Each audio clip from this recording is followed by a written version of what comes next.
আছেন যারা বছরের পর বছর ধরে দীর্ঘ ফ্যাসিস্ট টাইমে বিভিন্ন রকমভাবে অত্যাচারিত হয়েছেন, নিপীড়িত হয়েছেন, তাদের সবার উপরে আমার সর্বোচ্চ আস্থা, আমার সর্বোচ্চ সম্মানটাই আছে। কিন্তু দলের জায়গা থেকে দলের যে নিপীড়িত মানুষজন আছেন, যে নিপীড়িত নেত্রীরা আছেন, তাদেরকে অবশ্যই দেখবেন আমি আমার জায়গা থেকে আমার স্ট্যান্ডটা নিয়ে এসেছি।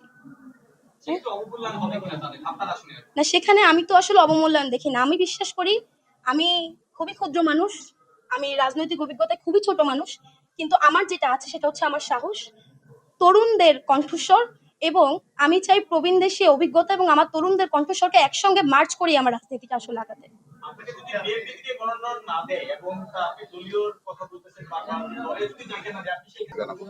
আচ্ছা, ধন্যবাদ আপনাকে।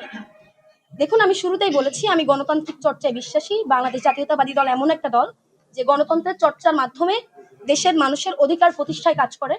এই জন্যই আমার বিএনপিকে চুজ করা।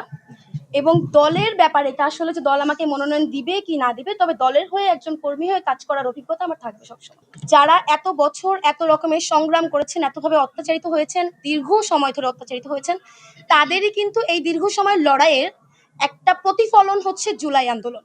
হ্যাঁ, যে দীর্ঘ 17 মাসে আমাদের যে অত্যাচার ছিল, যে নিপীড়নের মাধ্যমে মানুষ গিয়েছে, সেটারই একটা প্রতিফলন ঘটেছে সারা দেশের সকল স্তরের মানুষের মাধ্যমে জুলাই আন্দোলনে।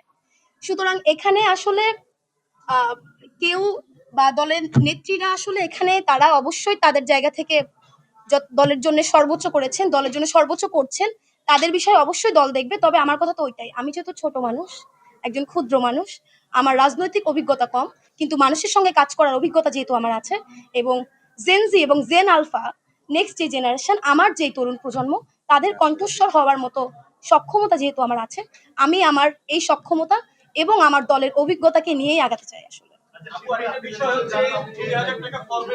জি, আচ্ছা, আপনারা হয়তো জানেন যে ফর্মের দাম আসলে 2000 টাকা, এবং এরপর জমানত হিসাবে দলকে 50,000 টাকা দিতে হয়। সেই 50,000 টাকায় আমি আসলে দিচ্ছিলাম। এখানে আমি যদি একটু আপনাদেরকে বলি যে আমি যখন ব্যাগ খুলে টাকা দিচ্ছিলাম, আমার মনে হয় এটা ওখানে যে 900 ফর্ম তোলা হয়েছে, যে 900 নারী প্রার্থী আছেন, সবাই এই একই প্রসেসের মধ্যে দিয়ে গিয়েছে। এখন আপনার বিষয় হচ্ছে যে আমি যে এই স্বাভাবিক কাজটা করতেছি, এইটাকে এতটা লাইমলাইট, এতটা হাইলাইট যে আমি ব্যাগ থেকে টাকা বের করছি, এটা তো আসলে এটা দরকার নেই। এটা একটা স্বাভাবিক প্রক্রিয়া, এটা সব করেছেন, এবং এটা সেই প্রক্রিয়ার মধ্যে দিয়ে আমাকেও যেতে হয়েছে।